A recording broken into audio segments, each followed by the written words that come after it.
বর্ধমান নামটা শুনলেই কি মাথায় আসে বলুন তো? ধান ভর্তি মাঠ, নাকি সীতাভোগ আর মিহিদানা, নাকি আবার শক্তিগড়ের বিখ্যাত ল্যাংচা? কিন্তু না, আজ আমরা জানবো রাঢ় বাংলার অন্যতম প্রাচীন ও জাগ্রত তীর্থস্থান বর্ধমানের সর্বমঙ্গলা মন্দির নিয়ে। যে মন্দিরের বয়স আনুমানিক ৩০০ বছর, কিন্তু দেবীর মূর্তি নাকি ১০০০ থেকে ২০০০ বছরেরও পুরনো।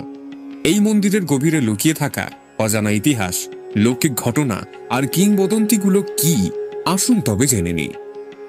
সর্বমঙ্গলা, এই নামে তিনি সত্যি সবার মঙ্গল করেন। কিন্তু কিভাবে আবির্ভূত হলেন এই দেবী? প্রচলিত ইতিহাস অনুসারে ১৭০২ সালে বর্ধমানের মহারাজ কীর্তিচাঁদ রায় এই মন্দিরটি নির্মাণ করেন। কিন্তু তার বহু আগে থেকেই দেবীর অলৌকিক লীলা শুরু হয়। লৌকিক কথা অনুযায়ী প্রায় ৩৫০ বছর আগে বর্ধমানের বাহির সর্বমঙ্গলা এলাকায় পুকুরে মাছ ধরছিলেন কয়েকজন বাগদি সম্প্রদায়ের মানুষ। তাদের জালে একটি অদ্ভুত কোষ্ঠী পাথরের শিলামূর্তি উঠে আসে।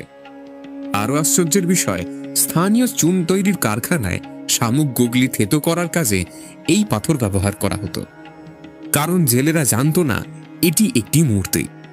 ওই বাগদি সম্প্রদায়ের ব্যক্তিরা এটিকে একটি সাধারণ পাথর ভেবে বসেছিলেন। এরপর থেকে শুরু হতে থাকে অলৌকিক ঘটনা।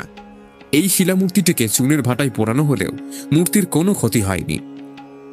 কিন্তু একদিন মহারাজ কীর্তিচাঁদ রায় স্বপ্নে আদেশ পেলেন সেই মূর্তিকে যেন ভাটা থেকে নিয়ে এসে মন্দির প্রতিষ্ঠা করে পূজা করা হয়। তারপরে কীর্তিচাঁদ রায় এই মন্দিরকে প্রতিষ্ঠা করেন। এই মন্দিরের ইতিহাস এক নয়, একাধিক রহস্যে মোড়া।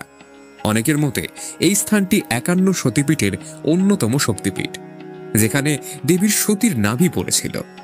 যদিও এটি একটি লৌকিক বিশ্বাস, তবুও এই দাবি মন্দিরের গুরুত্ব বহু গুণে বাড়িয়ে দেয়। আরেকটি গুরুত্বপূর্ণ তথ্য হল, সর্বমঙ্গলা দেবীর মূর্তিটি অষ্টদশভুজা মহিষাসুরমর্দিনী মহালক্ষ্মীর রূপ। মূর্তিটির নিচে নাকি খরষ্টি লিপিতে কিছু নাম ও অস্ত্রের নাম খোদাই করা আছে, যা প্রমাণ করে দেবীর প্রাচীনত্ব ২৫০০ বছর পর্যন্ত বিস্তৃতি হতে পারে। হ্যাঁ, ঠিকই শুনছেন, এটি এই মন্দিরের এক অজানা প্রত্নতাত্ত্বিক রহস্য। এছাড়াও প্রচলিত আছে মারাঠা বর্গী আক্রমণ নিয়ে এক অলৌকিক কাহিনী। শোনা যায় বর্গীর নেতা ভাস্কর পণ্ডিত ছিলেন দেবী দুর্গার ভক্ত। রাজা কীর্তিচাঁদ স্বপ্নে নির্দেশ পান এই দেবীর পূজা করলে বর্গী আক্রমণ প্রতিহত হবে। এরপরই দেবীর কৃপায় নাকি ভাস্কর পণ্ডিত যুদ্ধ ছেড়ে পিছু হটেন এবং বর্ধমান রক্ষা পায়। এই ঘটনা প্রমাণ করে সর্বমঙ্গলা শুধু পূজিতা দেবী নন, তিনি রাঢ় বাংলার রক্ষাকর্ত্রী। স্থাপত্যের দিক থেকেও এই মন্দির অনন্য।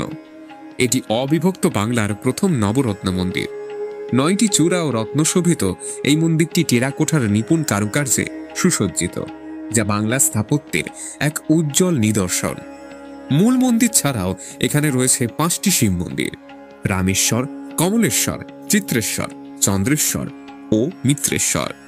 এছাড়াও এই মন্দিরের অন্যতম আকর্ষণ হল মহালয়ার পরের দিন কুমারী পূজা এবং ঘোড়ার গাড়িতে করে কৃষ্ণসায়রের ঘাট থেকে ঘট আনার ঐতিহ্যবাহী শোভাযাত্রা।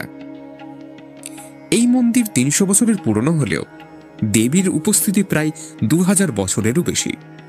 ভক্তরা মনে করেন মা সর্বমঙ্গলার কাছে মন থেকে কিছু প্রার্থনা করলে নাকি অপূর্ণ থাকে না। এই মন্দির কেবল ধর্মীয় তীর্থস্থান নয়, বাংলার গৌরব, অলৌকিক রহস্য এবং ইতিহাসের এক জীবন্ত দলিল। তাহলে আপনারাও কি সুযোগ পেলে ঘুরে আসতে চান এই প্রাচীন শক্তিপীঠে? আপনার মতামত আমাদের কমেন্ট বক্সে জানান।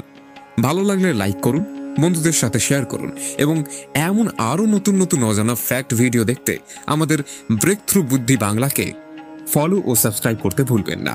দেখা হবে পরের এপিসোডে কোনো নতুন বুদ্ধির ব্রহ্মাস্ত্র নিয়ে। নমস্কার।